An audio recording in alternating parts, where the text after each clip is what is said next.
नमस्कार, लोकमंच में आपका स्वागत है। मैं हूं राकेश। कृषि कानूनों के खिलाफ करीब 28 दिन से किसान दिल्ली से सटे अलग अलग बॉर्डर्स पर डटे हुए हैं। इस कड़कड़ाती ठंड में खुले आसमान के नीचे किसानों का आंदोलन लगातार चल रहा है। किसानों का कहना है कि जब तक सरकार कृषि कानून वापस नहीं लेगी तब तक किसान अपना आंदोलन बरकरार रखेंगे, चाहे इसमें कई साल भी लग जाएं, फिर भी वो डटे रहेंगे। वहीं सरकार कृषि कानून को किसानों के हित में बता रही है और कानून में संशोधन करने के लिए राजी है, लेकिन कानून वापस नहीं लेने की बात भी कर रही है। तो ऐसे में सबसे बड़ा सवाल ये है कि आखिर किसानों और सरकार के बीच बात बनेगी कैसे? आखिर कब तक किसानों का आंदोलन जारी रहेगा? हम इस मामले पर बातचीत करेंगे। हमारे साथ जौनपुर से बीजेपी नेता शिवेंद्र हैं, जिनसे हम इस मुद्दे पर बात करेंगे। वैसे कन्नौज है, कन्नौज है। शिवेंद्र जी, आप हमें सुन पा रहे हैं? शिवेंद्र जी, सवाल ये उठता है कि अगर किसान नेता सरकार के बताए हुए रास्ते पर या उनके सुझावों पर जुड़ने को तैयार नहीं है या झुकने को तैयार नहीं है, तो इस समस्या का क्या हल है? बात कैसे बनेगी? देखिए, सबसे पहली तो बात यह है कि जो भी आंदोलन कर रहे हैं इस किसान बिल के विरोध में, वो किसान नहीं है, वो सब विपक्ष के नेता है। उनकी उनके बुलाए हुए लोग हैं। ये एक साजिश है हमारी मोदी सरकार के खिलाफ में, क्योंकि जब किसानों के हित के लिए जो कानून बना है, जो बिचौलिए हैं, जो दलाल हैं, जो कमीशन खोरी चल रही है, वो बंद हो रही है। इससे वो लोग एकदम तिलमिला गए हैं, विपक्ष एकदम तिलमिला गया है। शिवेंद्र जी, अगर वो किसान नहीं है, वो विपक्ष के लाए हुए आदमी है, तो फिर बातचीत क्यों कर रही है सरकार? 6 राउंड की बातचीत हो गई है, इसको मत भूलिएगा। देखिए, देश आप देख चुके हैं दिल्ली में कैसे दंगे हुए। देश जल रहा है। अब कहीं ना कहीं जब कोई बिल आता है तो कहीं ना कहीं विपक्ष साजिश करके देश को जलाने की कोशिश करता है। सरकार इसको केवल 28 दिन होने को है शिवेंद्र जी। कोई एक हिंसा की घटना आप बता दीजिए, किसान नेताओं के द्वारा या वहां पर मौजूद किसानों द्वारा कोई हिंसा की घटना आप बता दीजिए। हाईवे जाम है, रोडे जाम है। ये तो प्रशासन और एक शासन है जो कि जिसकी वजह से पिछला देख चुके हैं। अगर सड़क, शिवेंद्र जी, अगर सड़क और हाईवे की आप बात कर रहे हैं, अगर जाम है तो ये तो कानून व्यवस्था की स्थिति, आप हटवा दीजिए ना उनको। किसी ने रोका थोड़ी है। होम मिनिस्ट्री आपके पास है, दिल्ली पुलिस आपके पास है, यूपी पुलिस आपके पास है, हरियाणा पुलिस आपके पास है। आप हटवा दीजिए उन लोगों को। वो आपके किसान भी नहीं है आपके। तो अगर हम लोग हटवाते हैं उनको तो विपक्ष इसको एक मुद्दा बना लेगा कि लीजिए इन्होंने मारा है, हमारी सरकार की छवि खराब करने की कोशिश और ज्यादा करेगा। तो हम लोग इससे बातचीत से हम लोग हल निकालने की कोशिश कर रहे हैं। आपको क्या लगता है, बातचीत से कोई हल निकलने वाला है? क्योंकि किसान नेता साफ तौर पर कह रहे हैं कानून वापस लो और उसके बाद दोबारा से भले ही आप बनाओ कानून बातचीत करके। आपको लग रहा है कि बातचीत कानून, जी बताइए, कानून वापस क्यों किया जाए? आप हमें आप एक भी मुद्दा बता दीजिए जिससे कानून वापस हो। किसान के विरोध में बिल है, आप हमें एक भी प्रश्न बता दीजिए जिससे किसान के विरोध में बिल है। देखिए, कल हमारे संवाददाता ने राकेश टिकैत से भी बात की थी और गाजीपुर बॉर्डर पर वो जमे हुए हैं उत्तर प्रदेश की तरफ से। उनका साफ तौर पर कहना था कि जो कानून है वो बड़े जो बिजनेसमैन हैं उनको फ़ायदा पहुंचाने के लिए है और इसी हिसाब से एसेंशियल कमोडिटीज़ एक्ट को भी ख़त्म किया गया है कि कोई भी कितना भी अनाज स्टोर कर सकता है, उस पर कोई रोक अब नहीं है। पहले उस पर रोक लगी हुई थी। और दूसरा कि एमएसपी को कानूनी दर्जा देने की बात हो रही है। इन दो मुद्दों पर आप क्या कहना चाहेंगे? मैं इसके बारे में बता दूं आपको। बड़े किसान कई राज्यों में बड़े कॉर्पोरेशन के साथ मिलकर जैसे किसान गन्ना, चाय, कॉफी है जैसी कई फसलें जो है वो उनके साथ मिलकर वो व्यापार करते हैं, बेचते हैं। अब छोटे किसानों को भी ज्यादा फायदा मिलेगा और उन्हें तकनीकी और पक्के मुनाफे का भरोसा मिलेगा। दूसरी चीज, यह बिल कृषि पैदावारों की बिक्री, कृषि बिजनेस फर्मों, थोक विक्रेताओं, बड़े खुदरा विक्रेताओं के साथ किसानों को जुड़ने के लिए मजबूत करता है। इसके लिए मैं एक उदाहरण बहुत सरल तरीके से बताता हूँ। बताइए। जैसे कि एक किसान है, अब पता चला कि किसान ने अब एक सब्जी वाले अब्दुल्ला को अपनी आलू टमाटर दे दिए। अब्दुल्ला क्यों? राम प्यारे भी हो सकता है सर, अब्दुल्ला क्यों? आप उदाहरण से समझाएं, मैं भी समझना चाहूंगा। अरे आप यही तो बस दिक्कत है कि आप लोग हर बात को सांप्रदायिक रूप से जोड़ देते हैं, नामों को हर बात से मैंने नहीं जोड़ा, नाम आपने हैं। उछाला, मैंने तो सिर्फ कैच किया है। आगे बताइए। तो यही बात है कि अब पता चला कि कोई किसान है, वो गया, उसने 20 रुपए का टमाटर अब्दुल्ला को दिया 50 रुपए में, उसने 50 रुपए का वो बेचा, उसने फूड प्रोसेसिंग कंपनी को बेचा जाके 100 रुपए में। अब वो डायरेक्ट अगर किसान उनसे जुड़ जाएगा तो किसान को डायरेक्ट फायदा नहीं होगा, इससे बिचौलियों का नुकसान हो रहा है, बाकी कुछ नहीं है। और दूसरी चीज आपने ये पूछा कि एमएसपी को कानूनी दर्जा, भाई हमें ये बताइए कि एमएसपी पर पहले की तरह फसल की खरीद जारी रहेगी, जबकि उनका आरोप यह है कि किसान एमएसपी का जो एमएसपी नहीं मिलेगी उसको, जबकि किसान अपनी एमएसपी पर बेचा। आगामी जो रबी की फसल आ रही है उस पर उसका अगले हफ्ते जो उसकी सभी मूल्य की सूची भी आ जाएगी। नहीं, देखिए, एमएसपी की बात इसलिए भी आ रही है क्योंकि जब आप मंडी दो बनाएंगे, एक सरकारी मंडी होगी, जो डर है किसानों का, मैं वो आपसे शेयर कर रहा हूँ कि पुरानी मंडी सरकार की है और फिर आप बढ़ावा दे रहे हैं निजी मंडियों को, तो जाहिर तौर पर आप सरकारी स्कूल, सरकारी अस्पताल, सरकारी व्यवस्थाओं की हालत आप देख रहे हैं। उसी का डर है उनको कि सरकारी मंडियां डिफंक्ट हो जाएंगी और हमें मजबूरन साल, 2 साल नहीं तो 3 साल के बाद निजी मंडियों के हवाले कर दिया जाएगा, और इसका भी उनको विरोध है। इस मुद्दे पर आप क्या कहेंगे? देखिए, जो मंडी की व्यवस्था है वैसी ही रहेगी, लेकिन किसानों को अनाज मंडी के अलावा दूसरा विकल्प मिलेगा। अब मान लीजिए, आपने कई बार देखा होगा, पिछली सरकारों में देखा होगा कि कहीं अनाज सड़ गया उस मंडी में, वहां पे रखने की व्यवस्था नहीं थी, गेहूं सड़ गया। पानी बरसा, गेहूं की रखने की व्यवस्था नहीं थी, मक्का की रखने की व्यवस्था नहीं थी, वो सड़ गया। तो मंडी की व्यवस्था तो वैसी रहेगी, मंडी हम नहीं खत्म कर रहे हैं, लेकिन किसान को अनाज मंडी के अलावा दूसरा विकल्प भी मिलेगा भाई। दूसरा क्या? दूसरा विकल्प, अब दूसरा विकल्प ये फूड प्रोसेसिंग कंपनियां हैं, बड़े जो कॉर्पोरेशन कंपनियां हैं, उनके साथ मिलकर व्यापार कर सकता है छोटा किसान, उसको डायरेक्ट फायदा मिलेगा उसको। जो बिचौलिए, जो मंडियों में थे बिचौलिए, वो अलग होंगे उनसे, वो अपना डायरेक्ट वहां पर बिल्कुल डायरेक्ट उनसे व्यापार कर सकते हैं। देखिए, अभी भी जो बड़े किसान हैं वही डायरेक्ट फूड प्रोसेसिंग यूनिट से जुड़े हुए हैं, क्योंकि छोटी उपज खरीदने के लिए जो कंपनीज हैं वो तैयार नहीं हैं, उनके लिए बल्क चाहिए। और बहुत सारे किसान, अगर आप पंजाब और हरियाणा को छोड़ दें, उत्तर प्रदेश के कुछ इलाकों को छोड़ दें, तो पूरे देश में छोटे किसान हैं, 1 एकड़, 2 एकड़, 3 एकड़ वाले। ये अफवाहें हैं। अभी हमने एक, मेरा कार्यकर्ता था जी, उसके पास 25 केवल धान के पैकेट थे। उसने कहा भैया हमें यार वो, हमने उसको भेजा विपणन अधिकारी के पास, और उसका केंद्र, उसका जो ये धान और मक्का का, गेहूं का जो खरीद केंद्र होते हैं, उसको जनसेवा केंद्र में उसका रजिस्ट्रेशन करवाया, उसको 1-1 रुपए वहां से मिला। तो वहां से बल्क में सरकार उठाएगी ना, लेकिन जो किसान के पास तो उसका पूरा रुपए पहुंच गया ना। जी, नहीं तो ये जो 2-3 चीज़ें और किसान बार बार कह रहे हैं, जैसे हरियाणा में साइलो बनने लग गए अडानी के, और आप इसी तरीके से हर जगह पे ज़मीन एक्वायर हो रही है कि वो स्टोरेज के लिए वो बना रहे हैं। तो क्या किसानों का ये पूछना है कि उनको पहले से पता था क्या कि ऐसे एक्ट बनने जा रहे हैं और वो प्री प्लान कर लें पहले सारी चीज़ों की? देखिए, ये निराधार आरोप है। ये जो विपक्ष का लगाया हुआ एक आरोप है, ये बिल्कुल निराधार है। ऐसा कुछ भी नहीं। शिवेंद्र जी, विपक्ष लीक करें। मोदी जी ने और आपने विपक्ष को छोड़ा कहाँ है? विपक्ष है कहाँ? जिस विपक्ष के नाम पे आप राजनीति कर रहे हो, तो आप ही बोलते हैं कि विपक्ष खत्म हो चुका है इस देश से, तो फिर विपक्ष का नाम बीच में क्यों आ रहा? विपक्ष तो है ही नहीं आपके लिए। राकेश जी, इसीलिए वो तिलमिला गए हैं, इसीलिए एकदम से वो अंदर से बिल्कुल उनका जो उनकी व्यापारिक दुकानें थी वो बंद हो चुकी हैं। आप बताइए, जो राजनीतिक परिवार है, बड़े घराने हैं, समाजवादी पार्टी है, उनके पास कौन सा व्यापार था जो आज अरब खरबपति बने बैठे हुए हैं?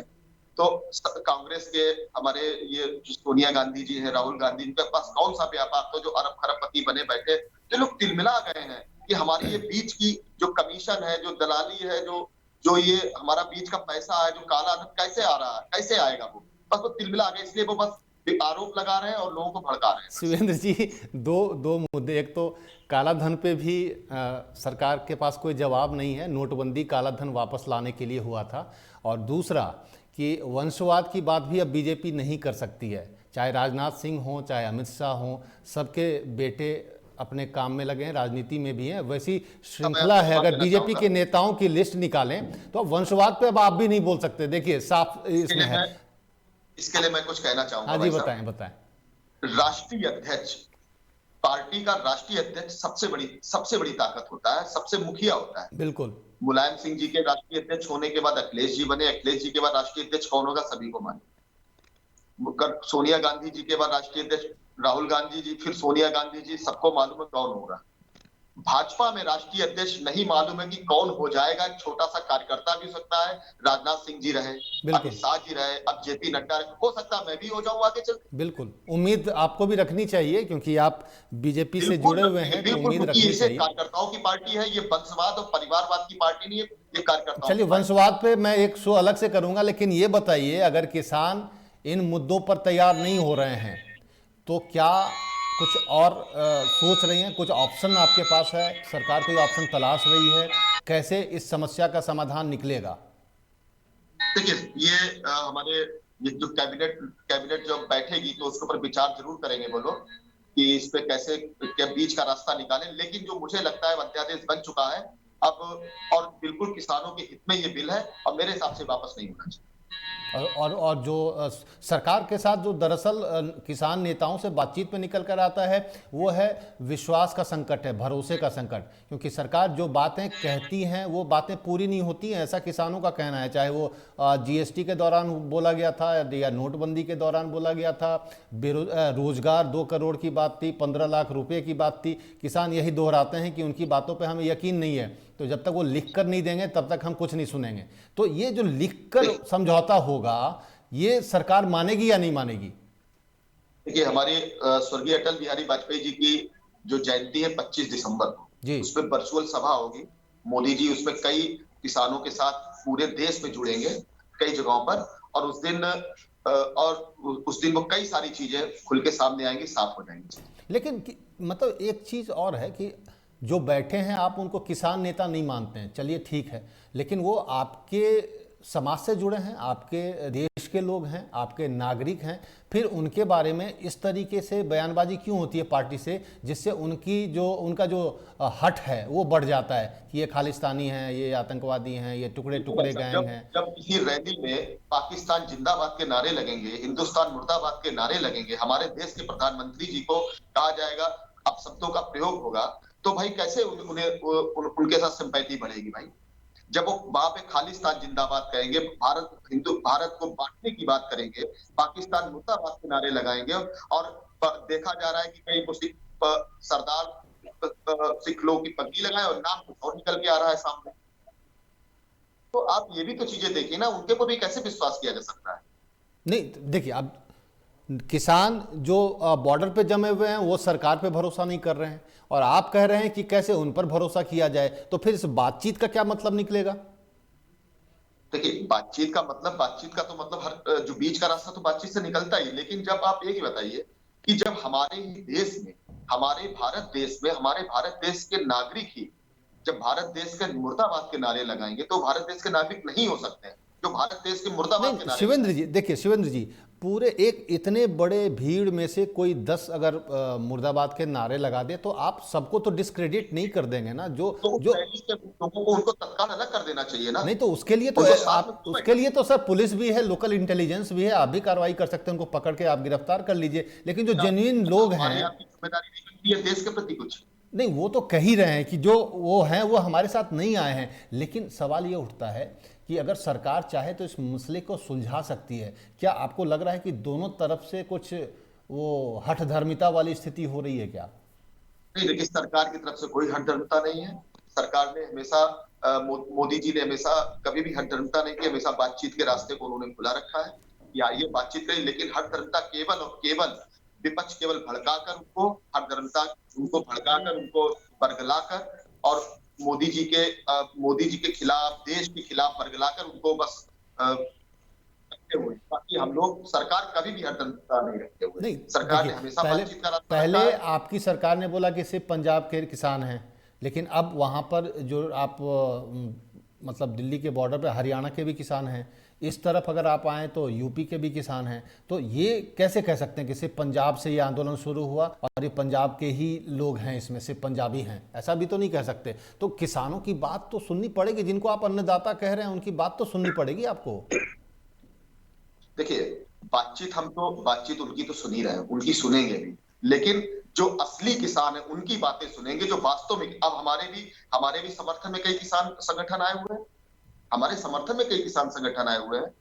तो सिर्फ उनकी सुनी जाएगी, और जो किसान आपके विरोध में नहीं, हैं, जो आपसे कुछ उस कह रहे हैं कि उस हमारी भी सुन लो, उनकी नहीं सुनी जाएगी? उस भीड़ की बात बिल्कुल नहीं सुनी जाएगी जिसमें हिंदुस्तान बांटने के नारे लग रहे हो, खालिस्तान जिंदाबाद के नारे लग रहे हो, पाकिस्तान जिंदाबाद के नारे नहीं, लग रहे हो। सिर्फ मेरे हिसाब से आप उनकी लोग बात नहीं। मतलब सिर्फ आप उन्हीं की सुनेंगे जो आपके समर्थन में है, जो आपके विरोध में है उनके साथ आप नहीं वो है। भारत के समर्थन में थे, वो लोग भारत के विरोधी हैं, वो भारत मुर्दाबाद के नारे लगा रहे हैं, वो भारत के हमलों के समर्थन और भारत के समर्थन और आपके समर्थन में बिल्कुल नहीं हो सकते हैं भाई। मतलब अब ये भारत विरोधी लोग हो गए जो अभी मोर्चे पे डटे हुए हैं। बिल्कुल भारत विरोधी नहीं कहेंगे, लेकिन जो भीड़ में 20 लोग हों, 10 लोग हों, 1 लोग हो, अगर वहां पर भारत मुर्दाबाद के नारे लग रहे हैं तो आप उनकी मानसिकता अच्छी तरह से समझ सकते हैं। कहां से फंडिंग हो रही है, कहां से देश की छवि खराब करने की कोशिश हो रही है। एमएसपी में कोई भी खराब कानून नहीं है भाई। विपक्ष का सबसे बड़ा आरोप ये था कि क्या सरकार द्वारा निर्धारित किया गया न्यूनतम समर्थन मूल्य और अनाज की खरीद बंद हो जाएगी? क्या ऐसा होगा? नहीं होगा। एमएसपी भी मिलेगी, अनाज की खरीद भी नहीं बंद होगी। उनका सबसे बड़ा, जब वो कुछ भी नहीं देखते तो बस बता देते हैं कि अंबानी अडानी कॉर्पोरेशन, जो कॉर्पोरेट घराने उनके हाथों में बेचा जा रहा है। क्या आपको ऐसा लगता है? इससे छोटे किसानों को फायदा होगा, और ये बिल्कुल भी बिचौलिए ये नहीं चाहते हैं, और ये विपक्ष के नेतागण नहीं चाहते, क्योंकि उनकी व्यापारिक दुकानें बंद हो जाए। नहीं शिवेंद्र जी, जो हम लोग देख पा रहे हैं, धीरे धीरे किसान नेताओं और किसानों की मांगें और भी छोटी छोटी प्रॉब्लम्स को लेकर जुड़ती जा रही हैं। जैसे अभी कल बातचीत हो रही थी तो उन्होंने कहा कि जो इंश्योरेंस वाले में भी बहुत पंगा है, क्योंकि वो बोलते हैं कि पहले पूरे इलाके का होगा फिर इंश्योरेंस होगा, जबकि उन्होंने एक एग्जाम्पल दिया कि कार की दुर्घटना होती है तो एक कार का इंश्योरेंस हमें मिल जाता है, लेकिन ये तो नहीं होता ना कि 10 गाड़ियां और इकट्ठी हो जाएंगी फिर देंगे। फसलों में ऐसा होता है कि एक खेत में अगर कुछ नुकसान है तो उसका असेसमेंट नहीं होता है और उसका इंश्योरेंस नहीं मिलता है। एक तो कई सारी चीज़ें जुड़ती जा रही हैं, जो प्रॉब्लम्स हैं वो सामने आ रही हैं। इसके लिए भी तो एक अगर कमेटी बनती सरकार की तरफ से और उन सब चीज़ों का भी निदान होता तो शायद ये समस्या सुलझ सकती है आसानी से। देखिए, उसके लिए जरूर रास्ता निकलेगा। हमने आपको बताया 25 दिसंबर को स्वर्गीय पंडित अटल बिहारी वाजपेयी जी की जयंती पर किसानों से वर्चुअल सभा है मोदी जी, उसमें बहुत सी चीजें सामने आएंगी। अब देखिए, जो 2000 रुपए किसानों के खाते में जाते हैं किसान निधि योजना से सम्मान योजना के तहत, उस दिन मोदी जी कम से कम 9 करोड़ किसानों के खाते में अपने हाथ से पैसा भेजेंगे, 18,000 करोड़। तो उस दिन कई बातें सामने आएंगी और कई बातें सामने आएंगी 25 तारीख को। और कुछ ना कुछ ऐसा नहीं है कि किसान विरोधी सरकार है। किसान, ये लोग बस ये छवि बनाना चाहते हैं, क्योंकि मुद्दा विपक्ष के पास कोई बचा नहीं है। जो भी बिल आता है उसका विरोध करना और लोगों को अपने कुछ लोगों को इकट्ठा करना, उनका विरोध करवाना है। बस विपक्ष के पास केवल यही बचा है। लेकिन मैं आखिरी सवाल आपसे ये जानना चाह रहा हूँ कि चलिए ये मसला भी सुलझ जाएगा, आज नहीं तो कल सुलझेगा, और नहीं तो हो सकता है कि नए साल में सुलझ जाए। लेकिन जिस तरीके से अपने ही किसानों को, अपने ही देश के लोगों को बांटने की कोशिश आप लोग कर रहे हैं, वो ठीक आपको लग रहा है कि लॉन्ग रन में वो आपके फेवर में जाएगा, जिस तरीके की बयानबाजी हो रही है? भारतीय जनता पार्टी कभी भी देश को बांटने और देश के नागरिकों को बांटने की कोशिश कभी नहीं करती। ये काम है कांग्रेस का, ये काम है समाजवादी पार्टी का, ये काम है बहुजन समाजवादी पार्टी का। भारतीय जनता पार्टी ने कभी भी देश को बांटने का कार्य नहीं किया है। बस वो अपनी संस्कृति की बात करते हैं, वो अपने देश की बात करते हैं, राष्ट्रवाद की बात करते हैं। बस वो तो विपक्ष को ये लगता है कि विपक्ष के पास मुद्दा नहीं होता है। वो इस चीज को अपने जो उनके अपने लोगों में गलत संदेश पहुंचाते हैं कि ये बांटने की कोशिश कर रहे हैं। राम मंदिर बना, राम मंदिर में क्या हमारी संस्कृति का हिस्सा नहीं था वो तो इस वजह से वो बस केवल जो है वो ये डर फैला रहे हैं जनता में। दूसरी, भारतीय जनता पार्टी ने कभी ऐसा कुछ नहीं कहा। चलिए शिवेंद्र जी, बहुत बहुत शुक्रिया हमसे बातचीत के लिए, इन मुद्दों पर बेबाक राय रखने के लिए बहुत बहुत शुक्रिया आपका। तो इस बुलेटिन में फिलहाल इतना ही। वक्त एक ब्रेक का, ब्रेक के बाद भी खबरों का सिलसिला जारी रहेगा। बने रहिए लोकमंच के साथ।